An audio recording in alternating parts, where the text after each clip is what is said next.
from? I can't. There we go. Okay. She'll be able to hear us now. And was that just her, or is that's just her? We're recording over here. We're good? We're good. We're good. Okay. It's not just Lex, but if you're watching No sound. live, we have sound now. She should see it in a minute. Yay, she says. So, recap: kids are very hard to meet their emotional needs. Mm-hmm. So, Amy's mom passed away. Maggie's going through it. There's been things that have happened, like Amy went to Florida, so she wasn't here. So it's like that's like making Amy go away even worse. Like so Nana's not here anymore. Then Mommy goes away. Oh, and yeah. So it's like she's having this battle right now, Yeah. and she's really going through it. And it is so and she's equating it with she's talking about how much she does not like lunch bunch, which is her longer day at school. Because what used to happen was we'd drop Maggie off, and then either Amy on Fridays would pick her up, or during the week Grandma or Nana would pick her up. But on Tuesdays and Thursdays, since Nana's passed, we extended the day so she stays there all day. And today I just kind of had this epiphany of, we've talked a lot about lunch bunch, and she does not like. She's talked about how she doesn't like the nap time. She's talked about how she likes pickup days better than lunch bunch days. And I was like, it just like clicked in my head. I was like, you miss Nana picking you up. Because if you ask her, do you miss Nana? No. But I know she does. She just doesn't know how to handle that because she's 5. But I feel like I cracked some kind of code today by saying do you miss Nana picking you up? And she said, yeah. And I was like, okay, all right. Now, but this conversation has been 2 weeks, Right? All she's talking about whenever she's fixated on something that she doesn't like, it's lunch bunch, and I'm like, I really want to stop talking about lunch bunch, and I even said that in the car tonight. I was like, I really don't want to talk about lunch bunch anymore. This is before the epiphany? No, You're like, I fixed it.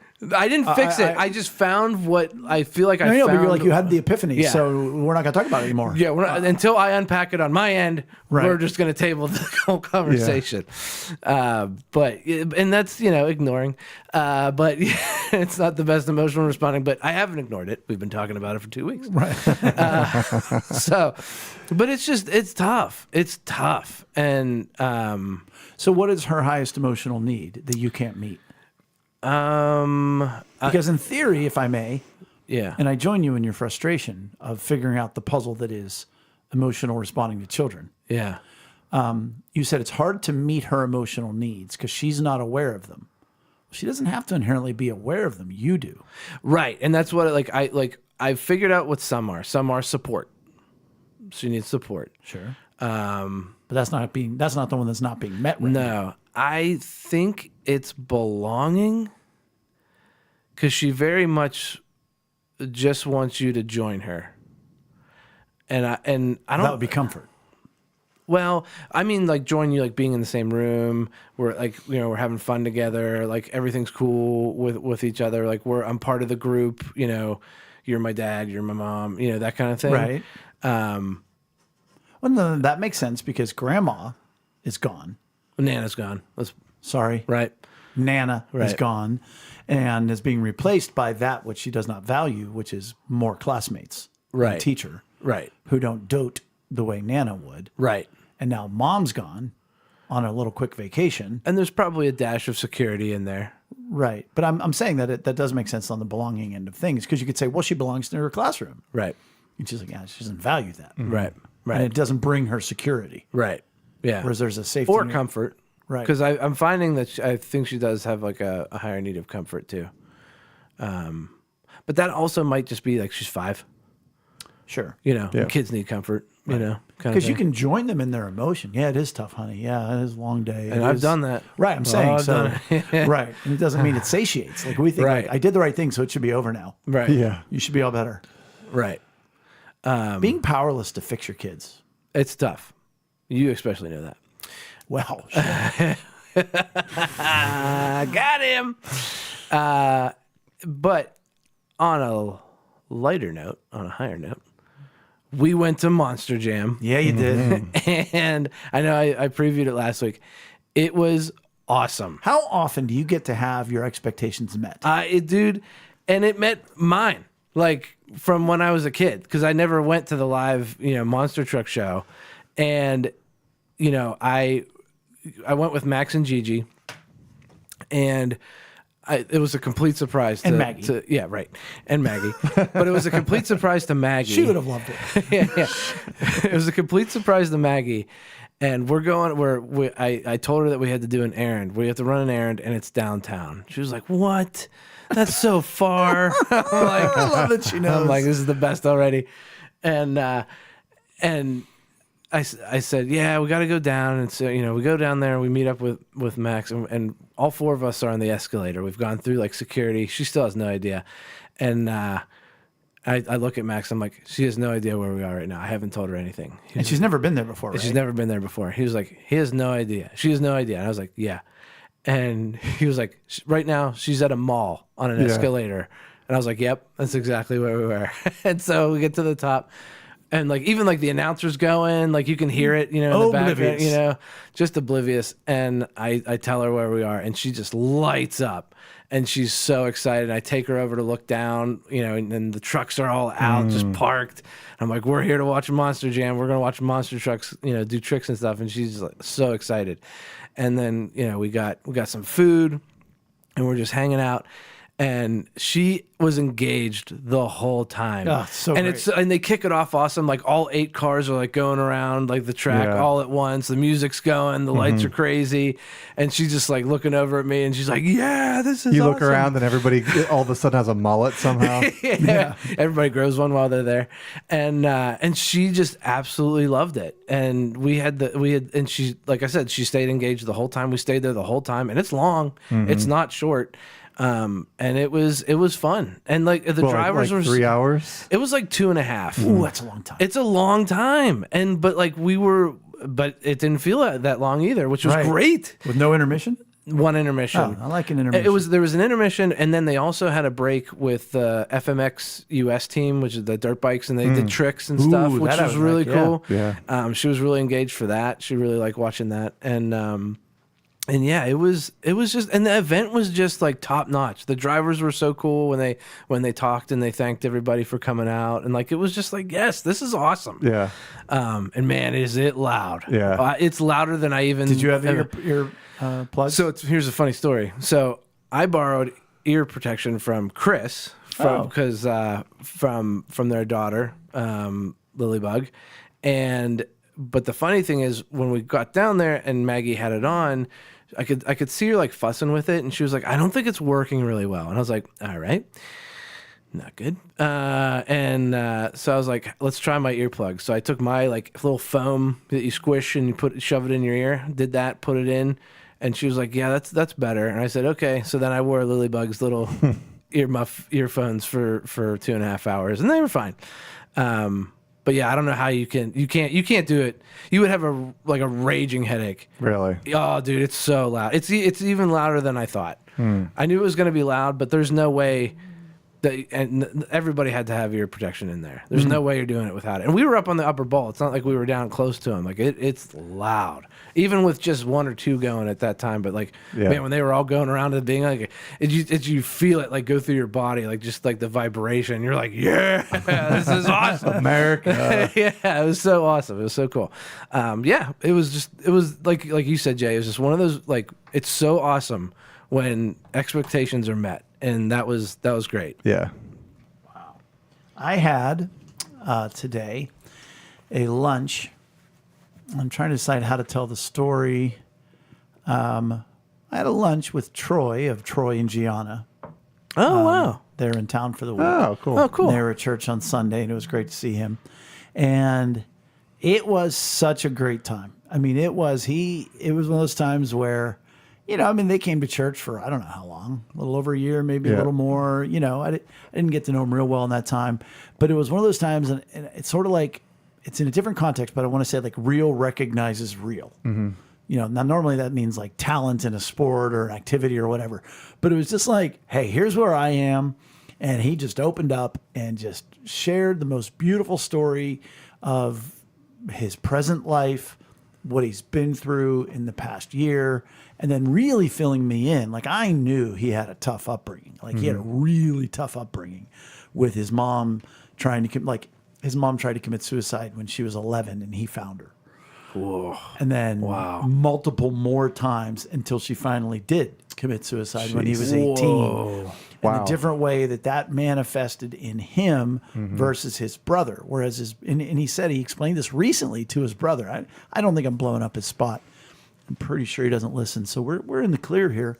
And he didn't tell me to keep it in confidence. But his brother's been in a lot of trouble. It's part of why they moved back to Iowa, to sort of be there for his brother. Yeah. And he said he had a moment where he got to sit down with his brother and he said, look, we both experience the same hurts. We've both been in this terrible place. He said, but I internalize. I am the reason for all of our pain. Like, I took this pain. Well, I must have deserved it. I'm a terrible human being. So I beat myself up. He said, you outwardly manifest your hurts and your angers. So it causes you a lot more outward negative ramifications, but it's still the same pain. Neither one of us is worse than the other. I'm not better than you because I beat myself up and you beat other people up. And it was just the most beautiful understanding of hurts and the manifestations of those hurts. We even talked about you a little bit about, you're not good enough to have imposter syndrome. Oh, yeah. That's exactly who I am. And he's not good enough to be upset about his hurts because, of course, he deserves them. And it was just, it was. Is that guilt or is that self-condemnation? Self-condemnation. Yeah, okay. That's very much. I'm not even worthy of having my needs met. Yeah, Like, right, of course, Okay. So whereas his brother's angry that his parents weren't better, he's more like, of course my parents weren't better. I'm a terrible kid. Right. Why would I have good parents? Wow. Yeah. I would have maybe even had better parents, but I'm such a jerk. Yeah, like they were. I don't deserve good parents, and I probably made them worse. Yeah. There's the guilt. Yeah. Yeah. Yeah. But some amazing things I won't share, but just great stories, but great laughter. And, and I got to share with him a lot of, what we're going through at the church and the new wineskins and me not having a clue what the new wineskins were and, and discovering them to whatever degree, new ways to do church for those of you who haven't been along for the ride. It was just a great, I was going to say an hour and 45 minutes of just being real and talking about life. And there's just people that get it. Like when I say that our motto for our church should be, if you're looking for a church, we're not the church for you. People like look at me like a confused dog and like, why would you ever say that? I don't get that. And he's like, yeah, I get that. It's like, that we're just here to be real and we're not here to be fluffy, but we're not here to be hardcore. Yeah. We're just trying to get through. I always talk, Brian, I don't even know if you remember, but this summer you said, Jay, what you're trying to ask people is to live a life of sacrifice so that others can see the life of Christ in you so that they can have an opportunity to come to know Christ. And I said, yeah. And you went, that's a tough sell. He said, not many people want to do that. I remember this not at all. Yeah. We had this conversation. You're just like, that's what you're trying to do. I'm like, yeah. And you're like, that's a tough sell. But it is. It's not what people want to hear. They want to hear, oh, you're great. yeah, Everything's yeah. good. God loves you. Everything's fine. Right. Prosper and happiness and joy and everybody else's sin's worse than yours. And it's like, no, it's not going to, may not be okay. Speaking of hardcore church, did you guys see that football celebration that church did? I did. In Ohio? Well, I saw it in advance. And then they kicked the Bible. I didn't see that. Like a place kick, like kicking a field goal. They kicked a Bible? From what I saw, yeah. I saw they were singing Friends in Low Places as part of the worship I'll set. see if I can find the video. It's During the Super Bowl, they had a church service. Like steam and fireworks and like things going off inside the church. I was like, what are we doing? Like, this is unbelievable. And then they would give brief sermonettes on the commercial breaks. Oh. Which is funny because a lot of people just want to see the commercials. But that was what the sermon was, in the commercial breaks. Amazing. That's amazing. Somebody posted it and I went, look, I became a football fan to reach the football fans. I became a Roman to the Romans. I'm like, look, clearly I said, I'm not even going to utter the word Super Bowl in my sermon on Sunday. So clearly I'm not the guy to do this. But if it reaches somebody, I guess. Whatever. Yeah. That's all right. I mean, I wouldn't want to stand before God on that one, but I got my own issues to deal with. So, Right. speaking of issues, Ah, man, Brian, what's been going on this week? Yeah, it's been a long decade this past month. we talked about you last week a little bit and how we each of us had conversations with you and heard some of, obviously, just a few of the stories. And I just said, I just keep thinking about that diner he was talking about. I actually took a picture of the whole menu, each page, because Nice. I wanted to show you. Oh, yeah. Yeah, it's just from breakfast to dinner, the menu. How many times did you eat there? At least 10. I would think it was actually in the more. month. So No, at least 10 in the month that I was there. It was right down the street from my hotel. Sure. And it was simple, right? Like I just went. It's a diner. It was 2 minutes away. It's a diner. I walked in, and by like the third night, hey Brian, what's up? I made friends there. I had the waiter that he was the avatar of a guy that would be waiting waiting tables at a diner in the Long Island, area. Like he was the stock character. He was the NPC for, his name was Brian. With an eye? I think with an I. Yeah. I can't remember now. Yeah, Long Island Brian is Brian with an I. Yeah. That's a little too. Yeah. But yeah, the diner was great. Honestly, it was one of the highlights of it became one of the highlights of my days. Like, oh, I'm going to go to the diner again. And they had a really good London broil on on garlic bread. The food there was, you got so much food. And like every time I went, I was like, man, this is going to be a waste kind of, because I'm only going to eat half of it.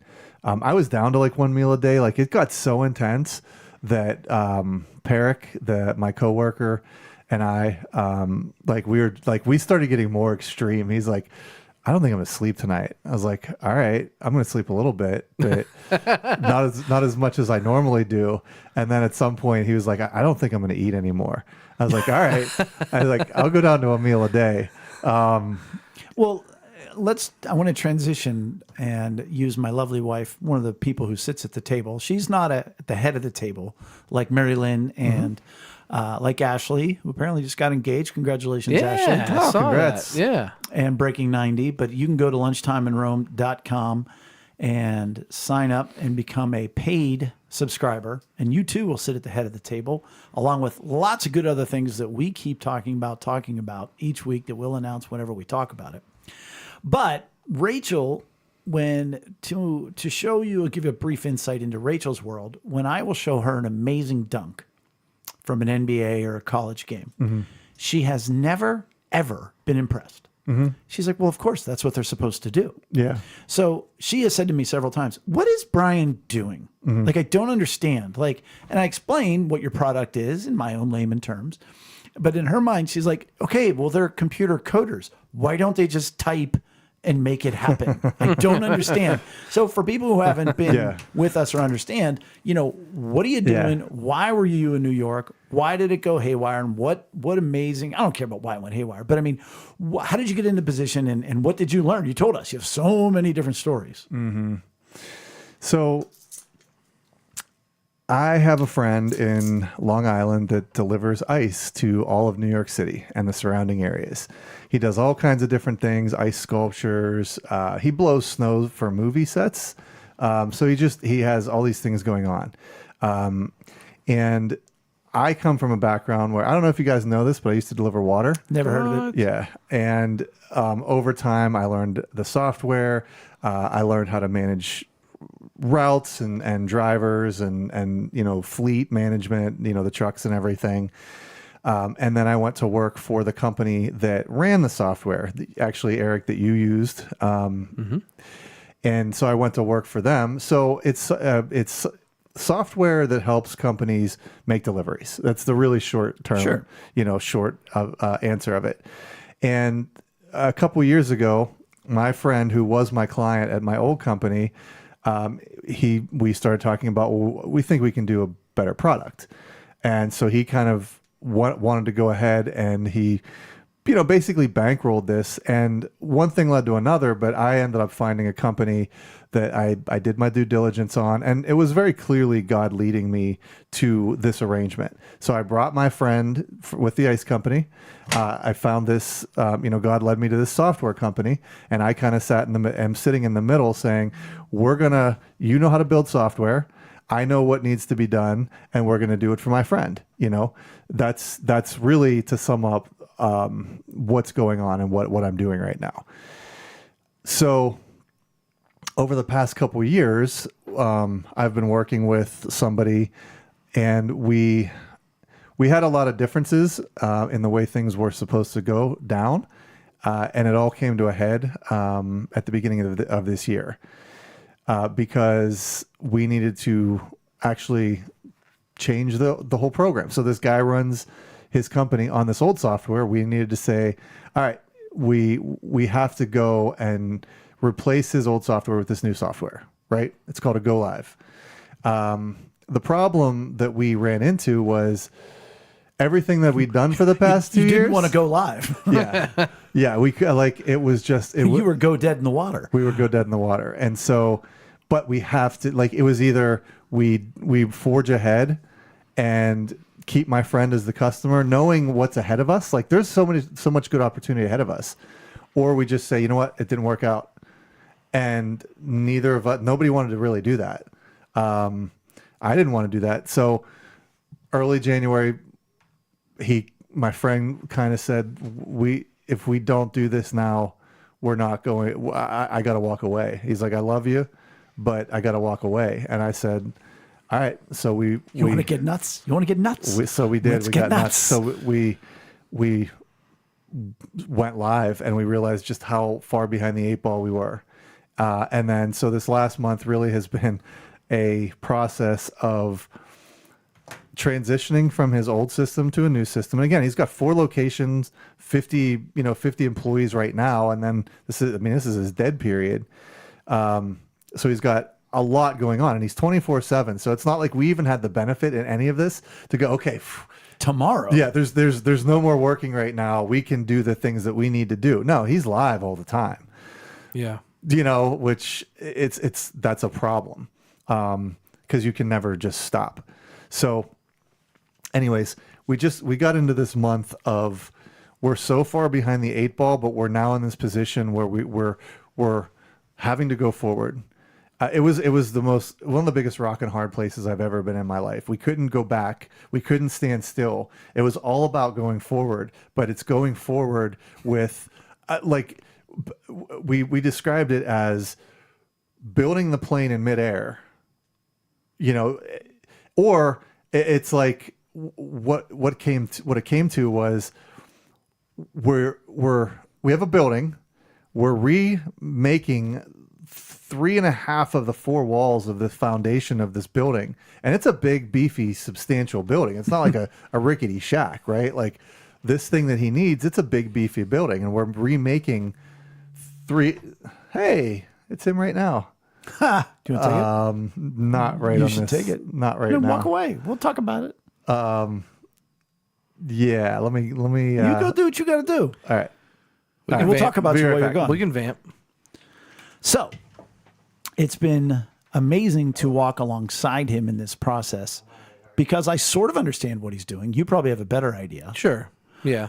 But just the utter impossibility of where it was. Yeah, like being in a place where you're about to needing to launch a product and not knowing what's going to happen when you turn the key to in the ignition of the car. Is it going to start? Is it not? I can't imagine the nerve-wracking anxiety that I would have felt in that situation. And he's talked about him. He keeps saying my friend, so we'll keep him my friend. But from a emotional needs standpoint, and maybe he'll get into this, he has really been there and built the relationship with this guy who is an entrepreneur, who is a mover, who is a shaker, who is a relationship guy. Well, and we can talk about that, because that kind of led up to the now. Is this has been 2 years in the making. Or more, really, if you go back to calling on him as a customer. But if you you talk about all the times that like getting to January of this year, there was times where his friend was looking probably to walk away because like they just weren't getting, it was taking too long. Right. Like you said, it was going to be, I mean, I'm paraphrasing and, you know, speaking out of turn here, but like you said, it was going to be a year. It's been 2. You know, what are we doing? Like we gotta go. Right. We gotta And go, would go, have go. cut anybody else. Would have Yeah. been a fool not to cut them Yeah. loose. So it's amazing that Brian has been able to speak with him and keep him, you know, as a customer at the table, you know, and seeing this project through. Because like, man, there could have been people losing out on money. Oh, everything. You know, and all we that. talk about emotional needs and joining people where they are and meeting their emotional needs. And so much of that, you know, we talk about husbands and wives and your parents and your kids. But if Brian wasn't able to do this, if Brian's back, you weren't able to do this from, you know, if you wouldn't have known how to meet your friend's emotional needs, you're dead in the water. It really is, excuse me, the ability to spot what those needs are. Like for this particular individual, it's all about respect.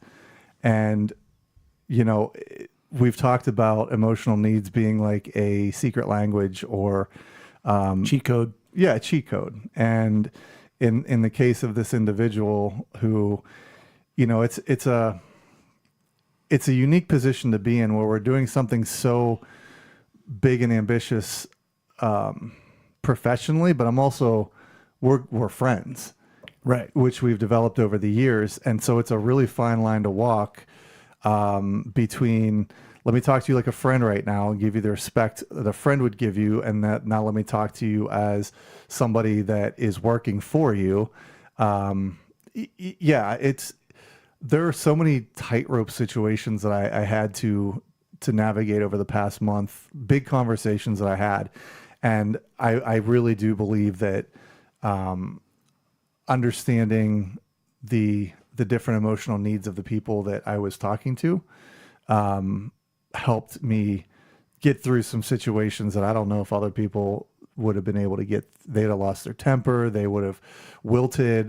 They wouldn't have been able to recognize how to join that, you know, that person in that particular situation. And it could have caused, you know, a lot of different problems. Well, I think also it's a testimony to your awareness of the whole, relationship building, but meeting relational needs, because you have a high need for respect. Hate to break that to you. And so therefore his high need for respect could have very easily clashed with your high need of respect if you weren't aware of it. That, Yeah. you know, oh, he's just demonstrating that he needs to be respected. He's not disrespecting you Right. in this moment. Right. And so you had the awareness to realize this wasn't him taking away from your respect. It was his needing more respect. Yeah. And that's a real testimony to your acumen in that regard. Well, and I was thinking today too, because I've worked with so many different people over the past month and a half, you know, on my side of things, on my company side of things, but especially on his side of things. You know, I'm working with his drivers. I'm trying to back off the mic and, you know, I'm working with his drivers. I'm working with his accountant, you know, all these different people across his organization. And the one thing especially, it hit me today, was the only reason that this is still held together is because of my relationships. You know, like the accountant, if like I've known her for a couple years, and I've known other people that have interacted with her, and they just don't get along with her at all. Nobody gets along with the accountant. Everything has to equal 0. and yeah. Well, she can be a bulldog. She can Sure. be this. She can be that. And like with me, you know, there's just this almost like this extended grace, or this space that I'm able to, that people give me, right? That they wouldn't give other people. And It's because you've earned the right to be heard in that regard. And I think too often we go through life and we assume somebody's just a jerk, or somebody is abrasive, or somebody is whatever. When the reality is, no, they have an emotional need that's not being met, or it's taken from them. Yeah. And so you become even that much more valuable to somebody because you're the one like she knows you're the one person that doesn't hate her. She may not even be aware of it, but I mean, you meet that need in her life. And so to have that understanding gives you a leg up and keeps the relationships alive, where other people would just sever them or cause such an uproar that the other person would sever them.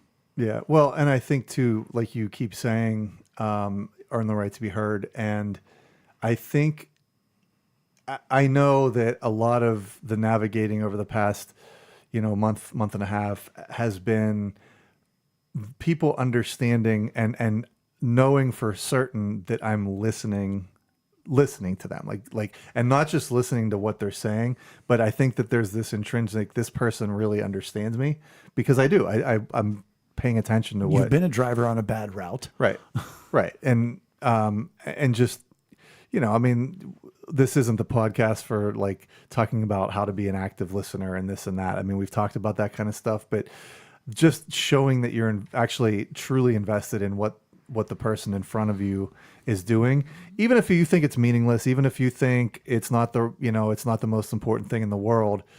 As long as you're there and you're showing that person that right now you are the most important thing in the world. And I'm hearing exactly what you're saying, and here's what you're saying. And that's joining somebody. Well, people don't want you to give excuses. They don't want you to fix, their problems. You don't want them to explain why the situation is the way it is.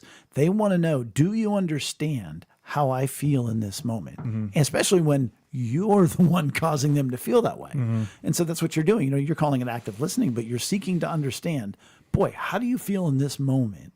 And what role did I play in that? Well, then, yeah, they're going to give you that benefit of the doubt, and they're going to realize they've been heard, not just ignored or not pacified. Yeah. I think there's been a couple times where like you can hear it in somebody's voice and you're like, I know, it's so frustrating, isn't it? Like just doing that kind of a thing, people are like, oh, okay, he's not trying to paint this rosy, but he gets that I'm frustrated. He gets that this particular situation is causing me stress or whatever. He's feeling it too, So yeah, I mean, all of this that we've been doing over the past couple of years with this podcast, some of it's a discipline, some of it you have to actively think about doing, but then there's the habitual, almost like the muscle memory that reflexive. Yeah. Right. And I think that over the past month and a half that, those things came out at the right times, for the most part. So yeah, I don't think I've ever experienced more of, standing on the edge of the beach and watching a tsunami. That's really what it's so scary. That's really what it's felt like. Yeah. Or like you're on the slopes and the avalanche is right behind you. Like, again, you can't sit still. You can't go back. You just have to keep going forward. You just have to keep going forward as fast as you can. Frantically. Yeah. But controlled. Right. Yeah. Purposefully. Yeah. Because if you start to panic, you lose your skis, you get over the top of your skis or it just, and I'm grateful for, the person that I was there with. Some of the conversations we had in the midst of all the insanity that we went through, to be able to do that with somebody, to have somebody joining you, where you both kind of just look every once in a while, look at each other wide eyed, but you're like, all right, you're real, right? Like, like all of this is insanity, but you're right there and you're with me on this trip. And you've only gotten to know that person recently. Yeah. And I'm very grateful for this person. Just one of the best people I've ever worked with in my life. One of the hardest workers, innovative. Yeah. Just can't say enough good things about this person. So yeah, I mean, I don't know what else to talk about. Just there were many times, and there still are times where I feel like I'm having an out of body experience, and not necessarily imposter syndrome, but just kind of like looking at all of it, looking at the magnitude of what we're doing, and it doesn't seem real. It doesn't seem like it's me. It doesn't seem like, the fact that I was gone, like I feel like I fell into a wormhole at the beginning of January. Yeah. Well, and you talk about, you talk, Jay. I'm going to fix mine. No, but it also is, I wonder, looking, I don't want to say backward or forward, but like, I wonder to what degree this has had an impact on you. Like it's a traumatic experience. You know, like, Oh, yeah. like there's been trauma. You talked about, oh, we weren't going to eat. Oh, we're not going to sleep. Oh, we're not going to, like, those are all trauma responses. Your coworker's like, I'm just going to start taking Adderall. And you're like, oh, that doesn't sound like a good idea. like, Well, the meth isn't working anymore. So, I mean, I got to do something. I'm not eating. Picked the wrong day to quit sniffing glue. yeah. Yeah, that is so amazing because do you know that tonight at Grief Share, the one guy brought that exact phrase up? What's that? The sniffing glue one. Yeah, from Airplane. Yeah, from Airplane. Oh, man. That's funny. How random. What is that called? Coincidence? No, I mean, yeah, Synchronicity. It's but, synchronicity. it's something with the Matrix. But there's something like where you hear like the same thing a couple times, which well, it's like should, one like, thing like Amy's even- dealing with where God is clearly impressing upon her to be still and know that he is God. And it's Right. come up so many different ways. Okay, that's a message from God. Right, I right. don't think I picked the wrong day to quit sniffing Right. She glue. probably shouldn't start Right. sniffing glue or You know, something like that's that. so- That's but the there second time are- I heard the well, reference like- from City Slickers this week. Like, what? Right. You know? Well, Yeah. like in one Sunday morning, two different women, ages 45 and 65, I won't name them, before 10 a.m. at church used the term crap show, except the SHIT word, to me, the pastor, about something else. That exact phrase. I'm like, all right, how many pastors have two different women in their church come up to them by 10 a.m. and use crap show, except the bad word? Like, what is that? Like, how did that happen? Like, that's just and sniffing glue. Yeah. I don't know. I think it's one of those helps you know that you're in the right place at the right time kind of thing. Sure. I mean, Back to that's trauma how is I where we take- got to all that. Yeah. And I like at one point, a couple weeks into it, I had the same thought. I was like, we're going to, and I told Peric, my coworker, The other guy. Yeah. I told, he it's fine. I You've praised the man. I I don't can think. name Yeah, names. you've praised the man. I don't think, yeah. But I told him, I was like, we are experiencing some trauma right now. You know this. And we're going to have to deal with it a little bit, right? You know this. He agreed, and it's funny because we went at such a hard pace for so long over this past month that when I left and started to drive home last Friday, whenever it was, after being there consistently for 3 weeks in a row, as soon as I got out of New York City, I'm driving and all of a sudden my entire body just almost shut down. Like just exhaustion. Like, Yeah. and I hadn't been feeling it. Like I was tired. You were running on like adrenaline and we got to get this done. Yeah. Yeah. The night before we went live was one of the top 3 most uncomfortable nights of my entire life. And I've had some pretty uncomfortable nights, but laying there trying to go to sleep, not knowing that I'm not going to go to sleep, knowing that at 5:30 in the morning, we were going to pull the plug on this old system, go with this new system that it was not ready, knowing Gosh, that's horrible. knowing the beat down that I was going to take by every Everybody. single person. Right. Drivers. Guys coming off the account street. people. I don't even know what you people do in here. I don't think you're terrible. Also, an airplane reference. They just line up in the plane Yeah. and just start beating Beating them. Yeah, like, and knowing that because we were so running up to the deadline that between 4 and 6 o'clock, I had about 5 hours worth of work that I needed to do just to get the day ready for these guys to even have an attempt to go out. And I had to do it in 2 hours, not 5. And it was Should have listened to bad. Rachel and just hit a button. I should have. Why didn't we think about it? What are you doing this whole time? Yeah, but to go back to like the trauma was pretty much the moment I got clear of New York and got into New Jersey and started, just kind of finding a cruise on the highway, it hit me tangibly how exhausted and how much I just gone through. And it's not like I've been through war. Like I don't want to sound like there's people that have been through legitimate war. They've been homeless that whole time. Yes. Yeah. I was staying at a hotel and we had some deadlines and I had some hard conversations. Wow, boo-hoo me. Yeah. But There's a lot, dude. yeah, I mean, I imagine you like driving home, getting pulled over, and just start weeping to the cop. He's like, just go. So going back to when you were talking about a little bit of imposter syndrome, because Eric's like, no, I'm that's very interested in this. I know a lot about it, but I've something that I found, and I don't want to minimize anything that you've done, but like, is it safe to say that you've been a little over your head? It's been a little over your head. Like, Oh yeah. yeah.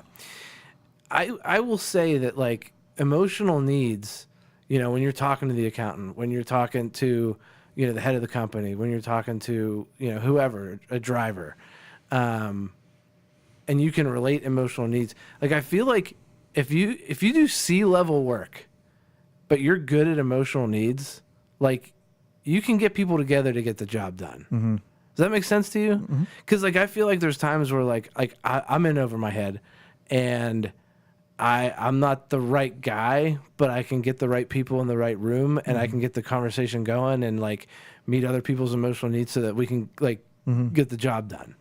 And it like at times it is like a cheat code because like again it's just a testament of like you keeping everybody at the table and everybody semi-sane, because I'm sure there's been conversation with you used to be a driver. I'm sure there's conversations that you've related to drivers and had met them at their emotional need level, things like that. And I just think that's interesting because like there's times where like I do not belong in this room. Like if you look at me on paper, I don't deserve it. It's completely by God's grace that I'm in the room that I am. But with the tools that I've been given with emotional needs, like it does help me feel more comfortable and like enable me to have conversations with people that I would have never thought I would have had. Right. Well, but I want to point out here, and I'm having a mini revelation twofold, because you're like, well, on paper, I don't deserve to be in that room. Well, right. But you can have somebody who on paper should be in that room, and yet they're the worst person in the world to work with. And so Sure, they're not a yeah. team builder, they're a team breaker. Yeah, that could be the And opposite. So my point is, why isn't being relational, for lack of a better term, qualify you to be in that room? Well, Furthermore, hold on. Okay. The I'm not fact- saying it doesn't. Well, you said on paper, I don't deserve to be in that room. It's only because I bring this emotional needs and Well, that's not only, but like that's a big part of it. right. Without it, you wouldn't be in the room. Yeah. Right. Yeah. What I'm saying is, I think we're starting to, or for some just sort of this mini revelation. Like, why do we call it a cheat code? It's actually the instruction manual. It's Yeah. the code. We're not cheating anything. Right. We're tapping into Yeah. the source. Right. Yeah. Like that's the way you're supposed to do it. So like, I don't think we should call it Yeah, a we cheat don't. code. We shouldn't call it a cheat code. From here on, we will not call it the cheat code. Right. We'll call it something else. Yeah. Call it something something else. else. Tapping into the source. That's a little weird. Yeah, it doesn't have the same ring as cheat code. But that's sort of my same point. Yeah, Whereas you're saying, yeah. well, I don't belong in the room. You're as good of a relational person, maybe in the entire company. Well, and even like I'll even say like I would rather hire a person based on who they are versus like the skills. Like I can teach skills. Right. You can't teach. Well, so that's why you belong Yeah. in that room. sure. You said you don't belong in that room. I get what you're saying. You know what I'm saying though. I know. I don't have the degree. I don't have like you know what I'm saying. Yeah. Yeah. But yeah, so it's not a cheat code. One of the other things that I realized, and I think I told you, Jay, was there were a lot of people, you guys included, that checked in on me, which normally I'm like, okay, that's whatever. Appreciate it, but kind of a wasted text. However, on this trip, it was very meaningful to me to get that occasional check-in, from you guys, from other people. And I don't normally need that. And so what I was saying to you is we take our relational needs questionnaire, which you can find at lunchtimeinrome.com, and I would encourage you to go out and take that relational needs questionnaire if you have not. But we take that, and I think at times we can think, okay, that's it. That's sealed up. This is what I am. But I think it can be very situational. In this case, I'm not a person that's very in need of support. Which is having somebody help you get something done. Yes, they come alongside of you and put. Mike Tomlin says everybody puts their hand in the pile, right? I'm normally not somebody that needs you to come alongside me and actually help me. In some cases, that actually makes me frustrated. Sure, like leave me alone. Give me the respect to be able to do this thing myself. In this case, the support that I got from Peric was incredible. It was uplifting. and not just from a technical standpoint. Like clearly, yes, his technical expertise was essential. Right. But also him being in the trench with you. Yeah. To be able to look to him and you guys make that eye contact of, oh, we in this now. His leadership, and there were times where it went back and forth, but his leadership, there were times where like I literally said to him, would you please talk me off the ledge? Because I'm at the point where... Because I'm about to break. Because I'm about to break. And vice versa. And that's not normally you. It's not normally me. I can handle a lot. But in those moments where, the wave was crashing over me or seemingly crashing over me, his presence and his steady... because he's been through these similar things before, as have I. I mean, I've done go lives before. I've gone on mission trips before. I've been in situations that are stressful and unpredictable and big. Right. Not as stressful. Not as big. Not as very complicated. A lot of moving parts. A lot of the stakes are. It's as high as it's ever been for me personally. Right. I've taken a lot of right now. I have on my back my friend's entire organization. From order taking to deliveries. He's got Madison Square Garden as one of his customers. He's got Radio City Music Hall as one of his customers. That's on my back now, right? Like to support him to do all of these things, for him to get his money collected. That's on my back. That's on my shoulders. So the responsibility that I feel right now I don't think I've ever felt anything as personal and big to me, right? But back to the changing or the shifting emotional needs. The other one was, I think, that hit me was belonging. I don't normally have a high need for belonging, but for you guys to reach out and just kind of like, hey, remember us? We're here. Home team over here. Yeah. It was incredibly humbling. Moved the needle more than you would have expected. Very much so, and like, I think I might've told both of you, but I definitely told you, Jay. I do my best to be a person that doesn't take any moments for granted, because every moment is fleeting, nothing's guaranteed, blah, blah, blah, all those cliches, but it's true. But I still think you find yourself in a position sometimes where you're grinding out. It's like, okay, we got to go do podcasts again. Okay, I got to do church again on Sunday. Like, you don't want to be there, but let's face it, you get there sometimes. Oh gosh, yeah. Yeah. And so to have the paradigm shifted like I had over, the past month and a half, I definitely had those moments where I was like, okay, I take this for granted, and boy, in this moment, what I wouldn't give to be back there doing the podcast, what I wouldn't give to be able to, get up on Sunday and play the guitar and everything. And so those were humbling moments for me too, because, the phrase, I love the phrase, adversity introduces us to ourselves. And I think so many of us are afraid to know who we are. And we're afraid to have the adversity that will introduce us to ourselves. I don't seek it necessarily.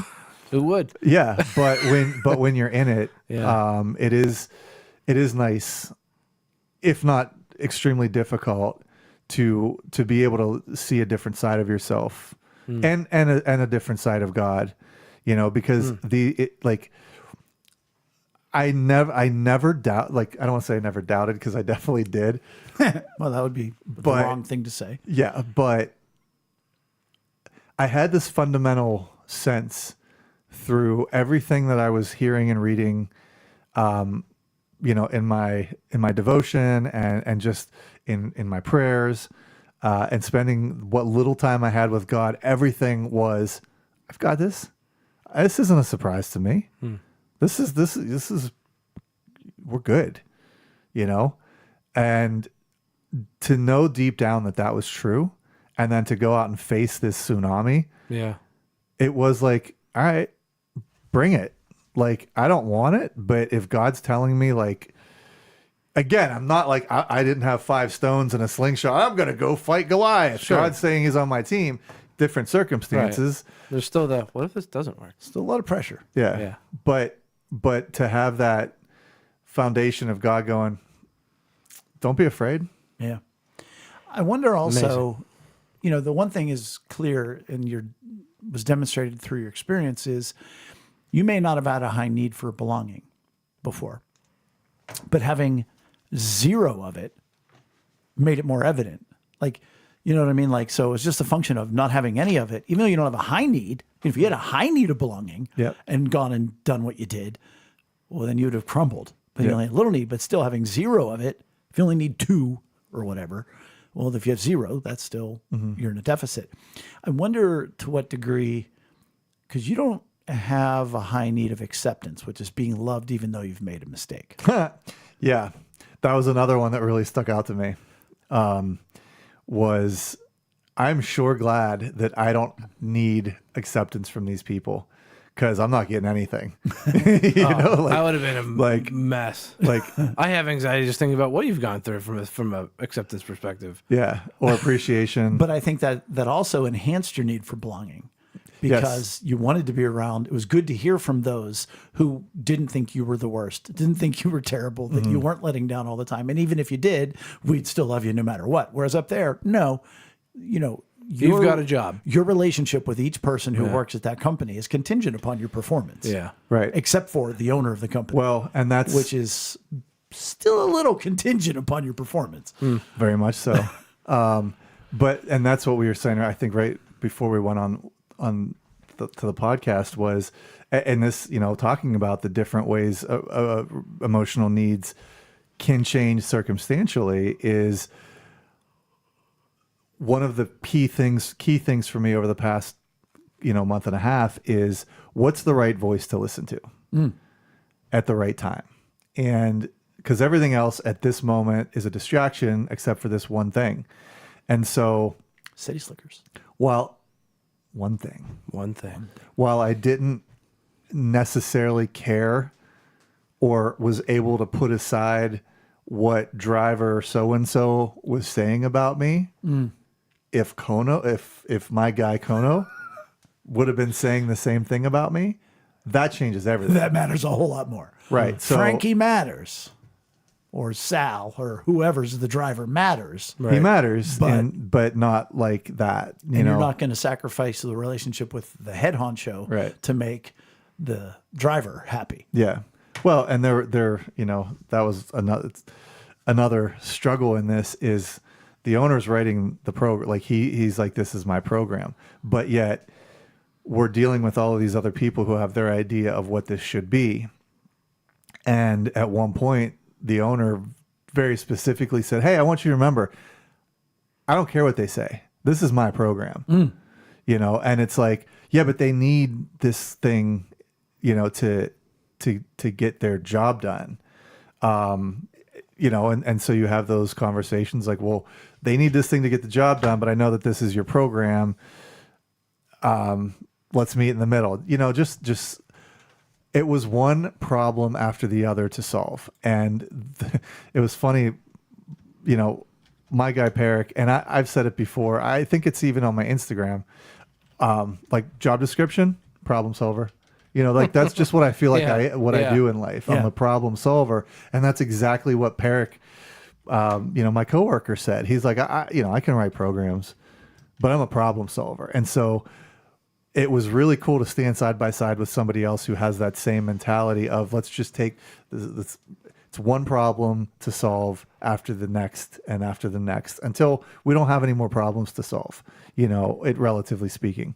And that there were so many times that I've just felt like he and I were in this giant ditch together and we just had to shovel as fast as possible. And it's like, at some point, we're going to see a light at the end of the tunnel. And we did, and now we're at a point where, is it perfect? Heck no.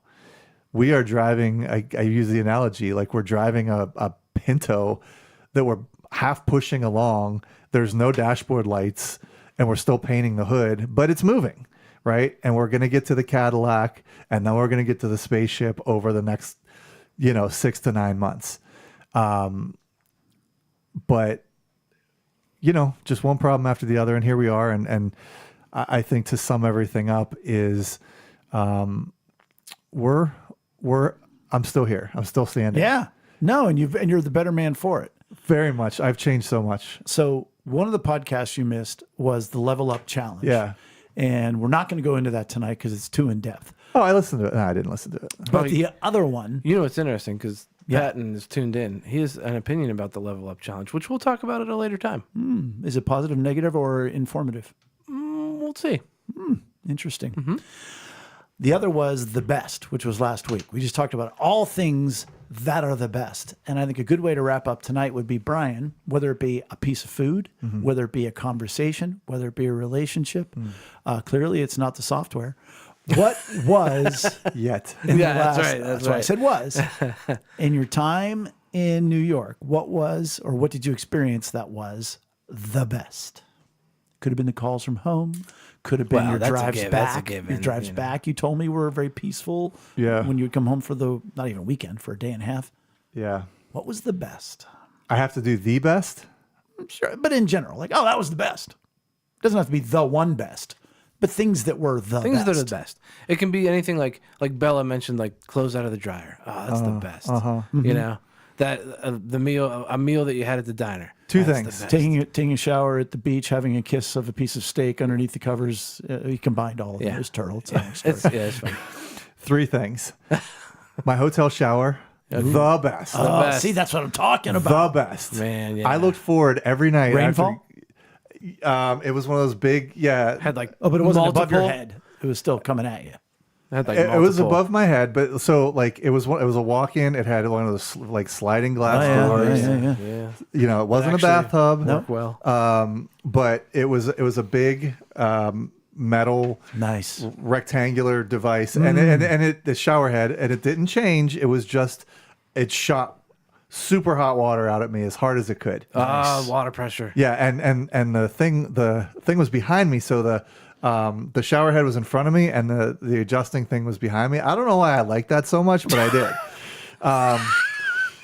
But I look forward to that shower every night. When I got home, the shower, I've been taking a shower at home, and I used to love my shower at home. Not anymore. Yeah, It's not the This is best. kind It's of not weak. the same. This is kind of weak. The other best was Peric and I were able to get. He's from India. He's an authentic Indian, and so he took me to two different Indian restaurants on 2 different nights back to back, and we got this thing called a dosa. It's like a crepe.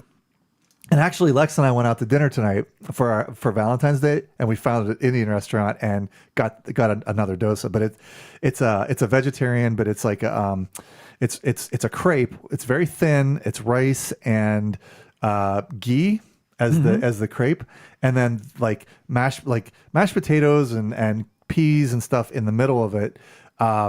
It's so delicious. I have a picture. I'll send it to you guys. Yeah. The one that I got tonight was massive, but the meals with Peric, how thrilled he was to introduce me to authentic Indian food. Well, it's nice to have somebody to knows. escort you around that menu. Right. You know what I mean? Because like I don't know what I'm ordering. Yeah. I need like all the ingredients. I need things laid out for me. Well, I walked into an Indian restaurant before I went out with Peric.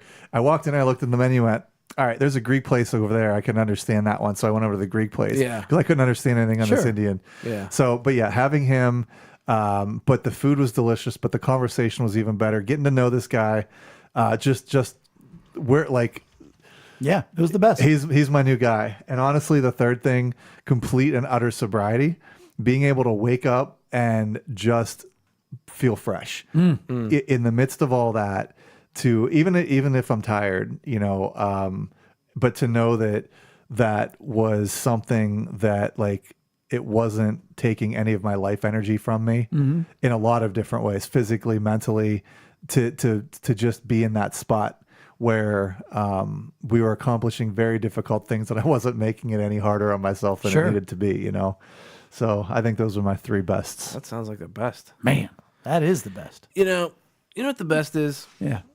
Brian's voice, and I just haven't heard enough of it tonight because I've missed him so much. So, Brian, would you read the outro for us? I sure will. That is it for episode 233.